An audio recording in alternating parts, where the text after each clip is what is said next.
Hello વિદ્યાર્થી મિત્રો, હું ધામેચા રાકેશ શ્રી હળવદ વિવેકાનંદ વિદ્યાલય ધોરણ 12ની અંદર ફરી પાછું આજે આપનું સ્વાગત કરું છું.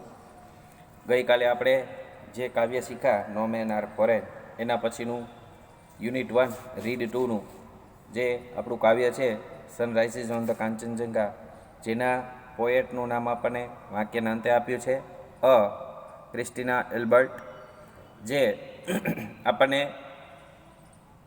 આ હિમાલયના પર્વત ઉપરની થોડીક માહિતી આપે છે અને શું કહે છે એ આપણે હવે એની પોએમમાં જોઈશું. The vapour rise to the morning skies clad in the purple glory, while the love lights glow on the eternal snow. Vapour એટલે બાષ્પની વાદળી, બાષ્પ એટલે વરાળ, રાઇઝ એટલે ઊંચે જવું, ઓન ધ મોર્નિંગ સ્કાય જ્યારે સવારના પહોરમાં બાષ્પની વાદળી, clad in the purple glory, purple એટલે ભૂરા કલરનું જ્યારે આ બાષ્પની વાદળી છે તે ભૂરા કલરનું આંચળ ઓઢીને પ્રભાતના આકાશને આંબવા માટે જ્યારે તે ઉપર ચડે છે ત્યારે on the eternal snow, upon the summit hoary and the Himalayas queen કાવેન સિરી, એટલે કે છે બાષ્પની વાદળી સવારના પહોરમાં ભૂરા કલરનું આંચળ ઓઢીને જ્યારે આકાશમાં ચડે છે ત્યારે ઓન ધ ઇટરનલ સ્નો એટલે ઉત્તુંગ શિખરો ઉપર, ઓન ધ સમિટ હોરે બરફના ઉત્તુંગ શિખરો ઉપર, અને હિમાલયની રાણી કામેન શિરીન જે શાંત અને ગંભીર છે, રિટર્ન્સ ટુ ધ હેવન્સ ગ્રીટિંગ તે સ્વર્ગના અભિવાદનનો પ્રતિભાવ આપે છે. રિટર્ન્સ એટલે પ્રતિસાદ આપવો, ગ્રીટિંગ્સ એટલે અભિવાદનનું. ઇન રોબ્સ ઓફ વ્હાઇટ એટલે કે સફેદ, રોબ્સ ઓફ વ્હાઇટ એટલે કે ધવલ વસ્ત્રોમાં, સફેદ વસ્ત્રોમાં, beneath in a golden light where earth and sky are meeting કે જે હિમાલયની રાણી છે, જે કામ અને શિરીન એટલે કે શાંત છે, તે સફેદ વસ્ત્રોમાં સુવર્ણ પ્રકાશની અંદર સ્નાન કરીને આવે છે, જ્યાં પૃથ્વી અને આકાશ મળી રહ્યા છે.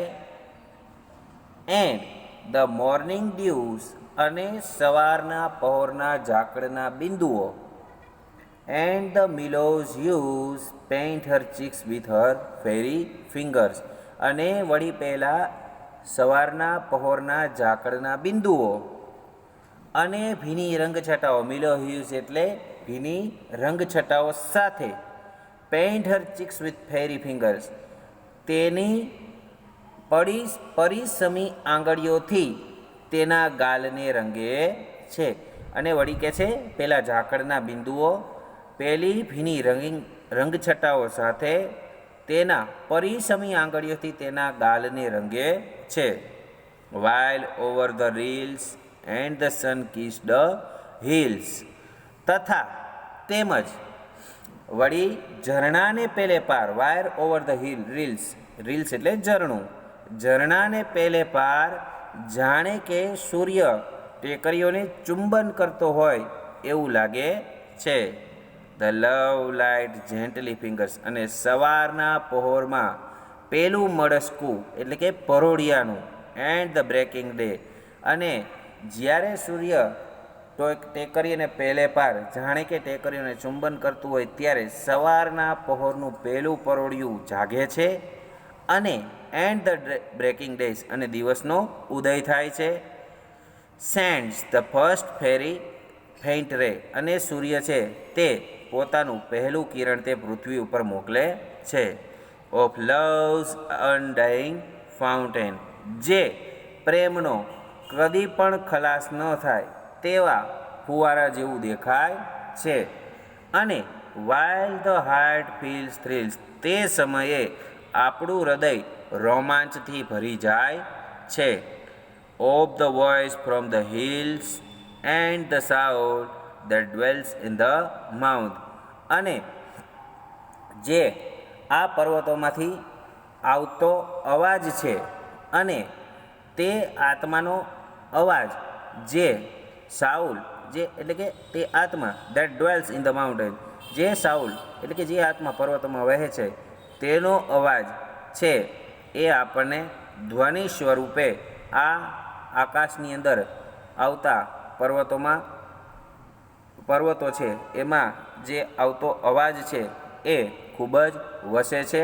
આવી રીતે આપણને આ કાવ્યનો અહીં અંત કરવામાં આવે છે, જેમાં હિમાલયની અંદર આવતા પર્વતોની અંદર તેનું વાતાવરણ કેવું છે, સૂર્ય કેવી રીતે મળે છે અને દિવસનો ઉદય કેવી રીતે થાય છે એ બધું સમજાવવામાં આવ્યું છે મિત્રો. તો આ કાવ્યના પણ પ્રશ્ન મોસ્ટ ઓફ 2 થી 3 પ્રશ્ન પૂછાય છે. વધારે ભાગે 2 હોય છે, ક્યારેક 3 પૂછાઈ જાય છે. કાવ્ય આપણે 2 પૂછાશે, એક 2 માર્ક્સનું અને 3 માર્ક્સનું. તો આવા વિડીયોને જોવા માટે અમારી શાળા શ્રી વિવેકાનંદ વિદ્યાલયને યુટ્યુબ ચેનલને લાઇક તેમજ સબસ્ક્રાઈબ કરો. ધન્યવાદ. Thank you.